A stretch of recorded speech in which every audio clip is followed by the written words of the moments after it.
이제 2026년에 8월이 드디어 시작이 됐습니다. 참 시간 빨리 지나가는 것 같아요. 엊그저께만 해도 우리가 추운 또한 겨울이었는데 이제는 무더위가 극심한 이제 여름으로 우리가 점점 다가가고 있습니다. 이미 우리는 여름을 살아가고 있죠. 너무 더운 날씨 가운데 여러분들 힘들고 지칠 수도 있습니다. 그리고 이 더운 날이 계속 이 더운 햇빛에 계속 노출되면 탈진이 와요. 선생님도 한번 왔었는데 그것을 이쪽에 더위를 먹는다라고 얘기를 하거든요. 여러분 탈진 안 되게 수분 꼬박꼬박 넣고 물 꼬박꼬박 마시고 그리고 체력 관리를 잘 하시길 바랍니다. 그리고 이 덥다고 여러분들 또 어디 앞에 서 있지? 에어컨 앞에 서 있죠? 에어컨 계속 쐬면 뭐가 될까요? 냉방병이 걸려요. 오돌오돌 떨려요. 여러분들 건강관리 잘 하시길 바랍니다. 여러분들 나 체력 만땅이야 오만하지 마세요. 여러분들 병 걸리는 건 한순간이에요. 감기가 걸리는 건 이런 거는 한순간에 걸리니까 탈수탕진 안 되게 여러분들 물 꼬박꼬박 마시고 또한 냉방병 안 걸리게 너무 에어컨 바람 많이 쐬지 말고 여러분 개인의 건강관리 잘 하고 건강관리를 잘하는 것과 함께 또 잘해야 되는 게 여러분들 경건의 관리입니다. 경건 생활에 대해서 여러분들 꼭 뭔가 신비한 일이 일어나기를 바라지 말고 하나님의 말씀과 기도에 여러분들이 매진하는 삶을 살아감으로써 여러분들이 하나님의 백성된 삶을 살아가길 바랍니다. 하나님은 예루살렘 진이가 아니에요. 우리는 우리가 생각하는 종교가 아닌 그런 신은 나의 램프의 요정 램프 진이로 생각하고 있는데 하나님은 결코 그런 분이 아니에요. 우리는 하나님께 순종하는 삶을 살아가고 하나님과 동행하는 삶을 살아가는 것이지 하나님이 내 개인 비서가 돼서 내 욕구를 다 들어주시는 분이 아니에요. 이것을 기억하여서 여러분들이 세상과는 다르게 세상과는 구별되게 살아가는 여러분들이 되기를 주님의 이름으로 축복합니다. 우리가 살아가는 이 사회를 보면 다양한 직업들이 있죠. 우리가 직업들을 가지고 있는 사람들을 이렇게 잘 보게 되면은 그 사람이 어떤 직업을 갖고 있는지 우리가 판단할 수 있는 근거가 무엇이 될까요? 그 사람이 어떤 옷을 입었느냐에 따라서 그 사람이 어떤 직업을 갖고 있느냐를 우리는 대충 유추할 수 있습니다. 방화복을 입고 일을 한다고 하면 그 사람은 누구죠? 소방관이죠. 경찰 제복을 입고 있으면 당연히 경찰이죠. 운동선수면 자기가 소속되어 있는 팀의 유니폼을 입고 뜁니다. 국가대표는 국가대표의 유니폼을 입고 경기를 뛰는 거죠. 그 사람의 신분과 그 사람의 직업을 알 수 있는 것은 그 사람이 무엇을 입고 행동하느냐에 따라서 우리는 그 사람이 어떤 직업을 갖고 있는지를 우리는 알 수 있습니다. 그런데 우리가 또한 기억해야 될 것은 우리는 각자가 눈에 보이지 않는 사람들이 눈에 볼 수 없는 또 다른 눈에 보이지 않는 옷을 우리는 입고 있다는 사실을 우리는 기억해야 돼요. 자, 여러분들 지금은 안 보겠지만 여러분 동화 보면은 디즈니를 보면은 공주가 무엇을 입죠? 왕자는 무엇을 입죠? 왕자들만 입는 옷을 입어요. 공주는 공주에 맞는 옷을 입죠. 그리고 그 옷을 입은 자들은 그 신분에 맞게 살아가요. 즉, 이 땅에 있는 사람들 모두가 자신의 신분에 맞게, 자신의 지위에 맞게, 자신의 직업에 맞게 살아가는 것처럼 우리들도 눈에 보이지 않는 옷을 입었는데 그 옷을 입은 우리들은 그 옷을 입은 사람처럼 살아가야 합니다. 우리는 이 옷을 무엇이라고 말하냐면 오늘 말씀을 근거로 해서 그리스도를 입었다라고 말을 하게 돼요. 옷이라는 것은 그냥 우리가 그냥 패션, 이 성경에서 말할 때 이 옷은 그냥 패션을 말하는 게 아니에요. 성경에서 옷을 입었다라고 하는 표현은 그 사람의 신분과 지위가 무엇인지 나타내는 것을 옷을 입는다라는 표현을 하고 있어요. 그래서 성경은 종종 우리들에게 눈에는 보이지 않지만 우리들의 예수님을 믿는 모든 이들에게 그리스도라고 하는 옷을 입었다라고 가르쳐주고 있습니다. 그러면서 우리는 이 하나의 그리스도라는 옷을 입기 위해서 우리가 벗어야 되는 하나의 옷이 있는데 그것을 오늘 말씀을 뭐라고 하냐면 땅의 것, 땅의 지체, 이 세상의 옷을 벗어버리라 라고 말합니다. 또 다른 표현으로 옛사람을 버려버리라 라고 하는 표현을 가지고 있어요.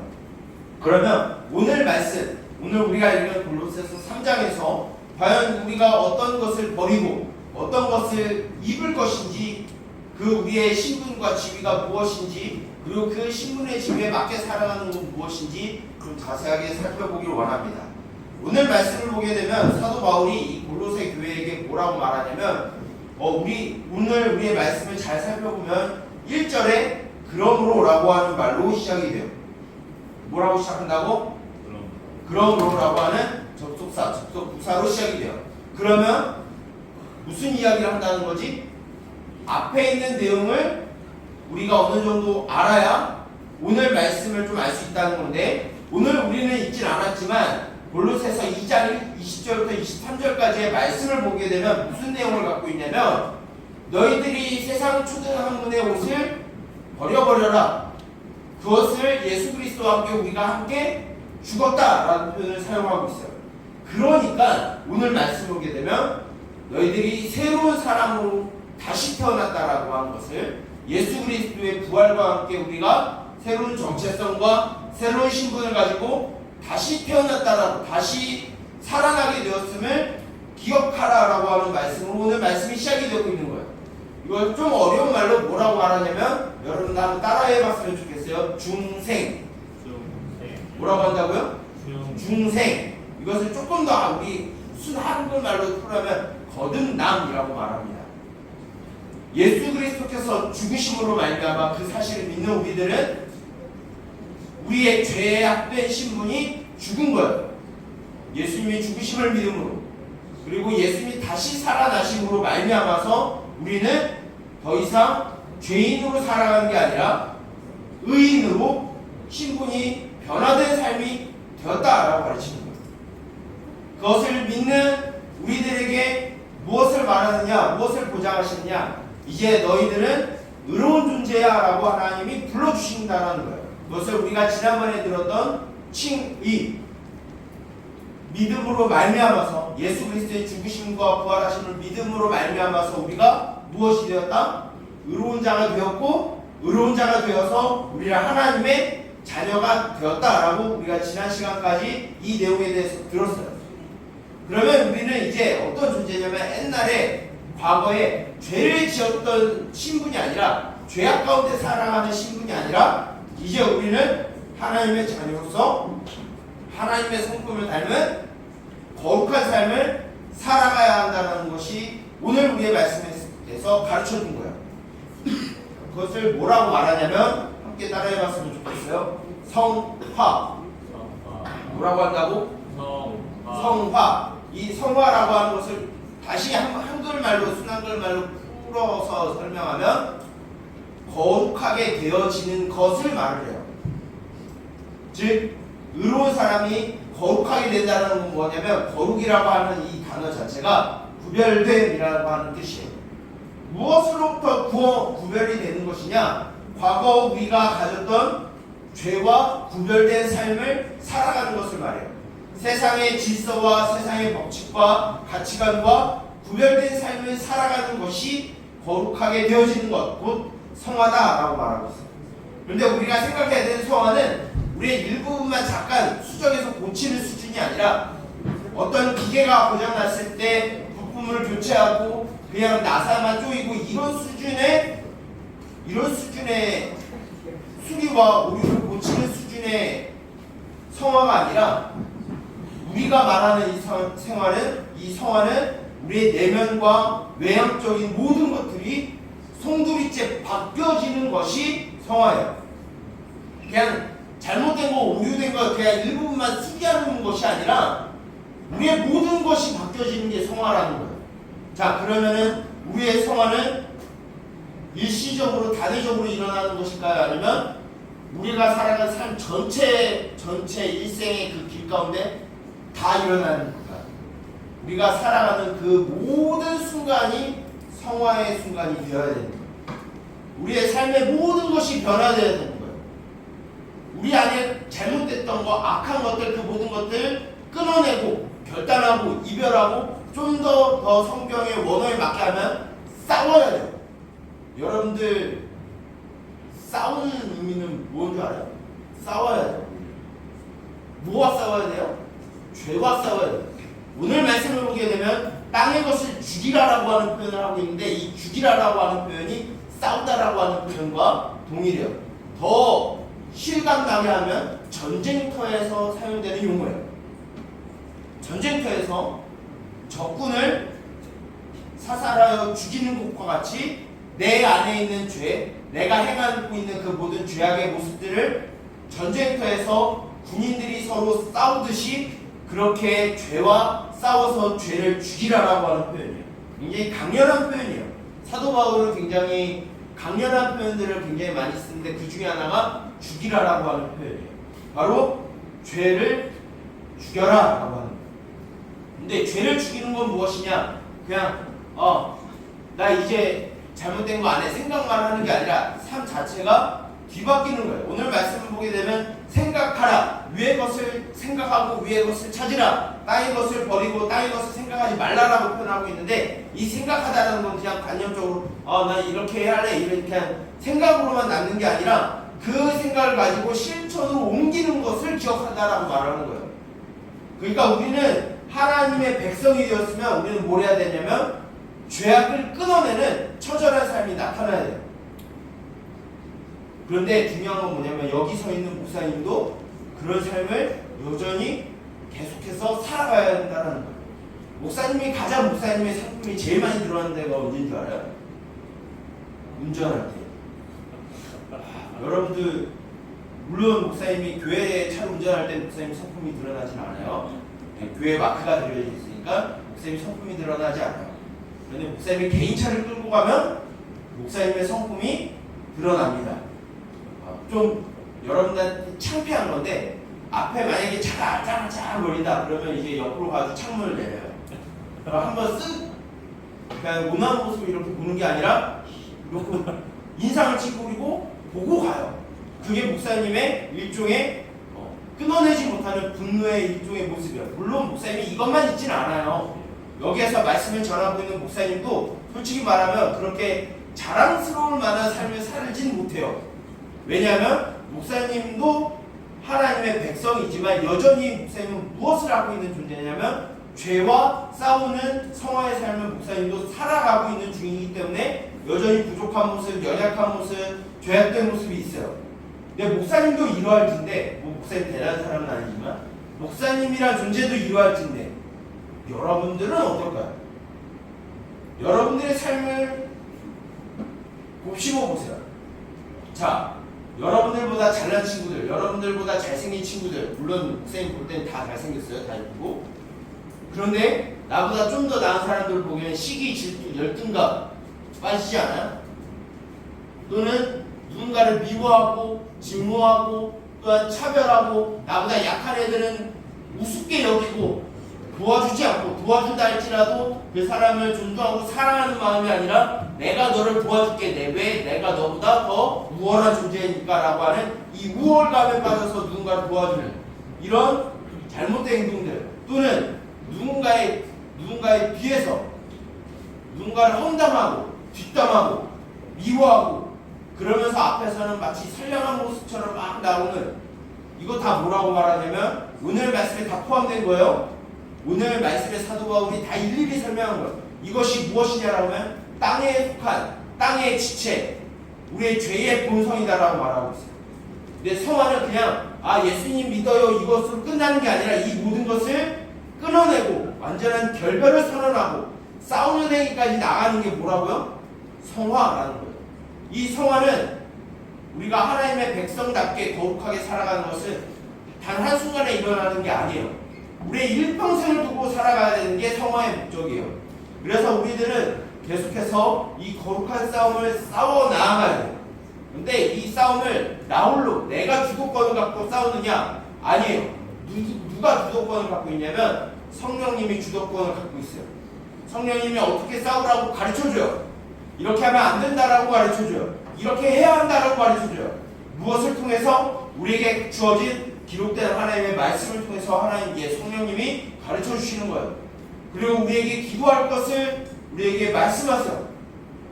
우리 스스로 내가 조금 해봐야지. 아니요.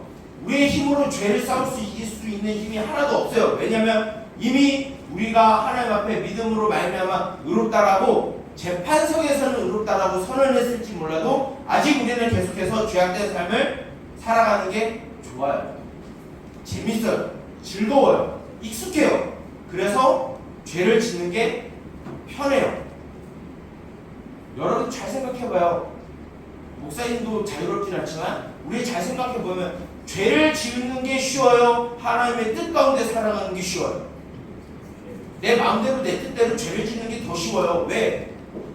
우리는 구원받았지만 아직 그 구원이 완성되지 않았기 때문에. 그래서 우리는 무슨 삶을 살아야 되냐면 성화, 거룩해지는 이 전투와 같은 삶을 살아가야 돼요. 우리는 다 무엇이냐면 성경에서 사도 바울이 항상 이야기하는 게 우리는 영적인 군사라는 표현을 말을 해요. 괜히 군사라는 표현을 하는 게 아니라 죄와 싸우고 우리 내면 안에 있는 여전히 끊어내지 못하는 죄와 싸우는 삶은 언제까지? 죽는 순간까지 해야 돼요. 그것이 성화예요. 그러기 위해서 우리는 매일 하나님의 말씀을 묵상해야 되는 거예요. 기도해야 되는 거예요. 이게 뭐냐면 기초예요. 이게 가장 기초예요. 이것부터 하지 않고 내가 무엇부터 하냐면은 마치 모래 위에 성을 쌓는 것과 같은 허무맹랑한 행동밖에 되지 않아요. 하나님의 말씀을 듣지 않고 하나님의 뜻을 알지도 못하고 하나님과 교감하지도 않으면서 내 뜻대로 내 생각대로 살아가겠노라 하면은 어느 순간 보면은 죄악의 극치를 달려가고 있는 우리의 모습을 보게 될 거예요. 그래서 우리는 이 선한 싸움, 거룩한 싸움을 싸우기 위해서는 성령님의 인도하심을 받는 삶을 살아야 돼요. 그 인도하심을 받는 건 어디로부터 출발하느냐?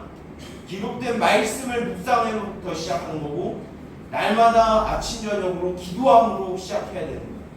그렇지 않으면 내 힘으로 하려고 하면 안 돼요. 목사님이 그걸 다 경험해봤어요. 우리가 거룩해지는 것은 우리가 하나님의 자녀답게 살아가는 것은 그냥 가만히 있으면 되는 게 아니에요. 여기서 운동해본 사람, 조금이라도 운동해본 사람. 자, 여러분 체력이 늘어나기 위해서 여러분 가만히 있으면 체력이 늘어나요? 근육이 늘어나요? 누가 나 가만히 있어도 근육 늘어나 하는 사람들은 거짓말하는 사람이에요. 목사님을 보면 알잖아요. 목사님 운동을 안 하니까 근육이 빠져가고 있어요. 똑같은 거예요. 우리가 근육이 생기려면 뭘 해야 되냐면 운동해야 돼요. 운동하지 않고 근육 생기려고 하는 사람들은 한대 혼나야 돼. 똑같이 나 가만히 있어도 신앙 성숙할 수 있어요 하는 사람들은 스스로 자기를 속이는 거예요. 우리가 거룩해지려면 하나님의 100% 인도와 함께 우리의 100%의 순종이 필요한 거예요. 그런 노력 없이 우리는 거룩해질 수 없어요. 왜냐하면 우리는 흘러가는 물에 그렇게 되면 흘러가는 존재들이 되어버릴 수밖에 없는 거예요. 그리고 또 우리가 거룩해지기 위해서는 무엇을 해야 되냐면 여러분들 연어 좋아해요? 연어 좋아해요? 목사님도 연어 살짝 좋아하긴 하는데 연어라고 하는 이 생물은 어떻게 하냐면 강물을 흘러가서 바다로 나갔다가 산란기가 되면 다시 강을 거슬러 올라가요. 만약에 거의 다 올라왔을 때 이 연어는 어떤 모습이냐면 초죽음의 상태예요. 왜? 알을 낳기 위해서. 그 과정 가운데 무엇이 있냐면 수많은 맹수들이 이 연어를 잡아먹기 위해 도사리고 있어요. 그런데 연어는 올라가야 돼요. 왜?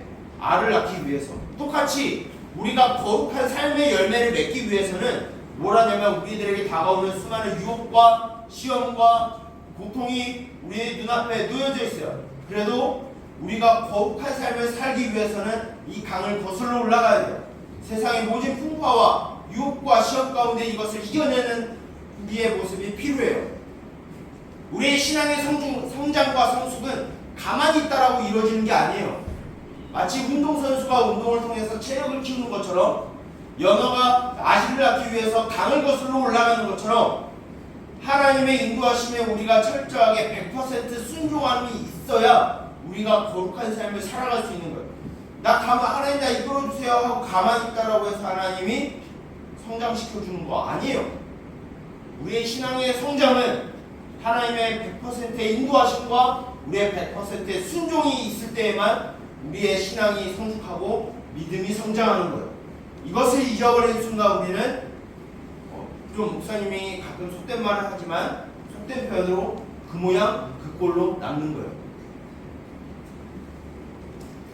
성장하지 않은 믿음을 갖고 있다라고 하면 여러분들이 교회를 아무리 오래 다니고 오랫동안 해서 어른이 된다 할지라도 신앙의 훈련이 되어 있지 않으면 여러분들은 어른이 돼서도 좀 과격한 표현이지만 여러분들의 신앙은 그 모양 그 꼴로 남을 가능성이 높아요.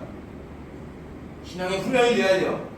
그렇지 않으면 여러분들 성장하지 않아요. 하나님의 나라를 경험할 수가 없어요. 그러기 위해서 우리는 하나님의 100%의 인도와 우리의 100%의 순종이 우리의 신앙을 성장시킬 수 있다는 생각을 가지고 여러분들 살아야 합니다.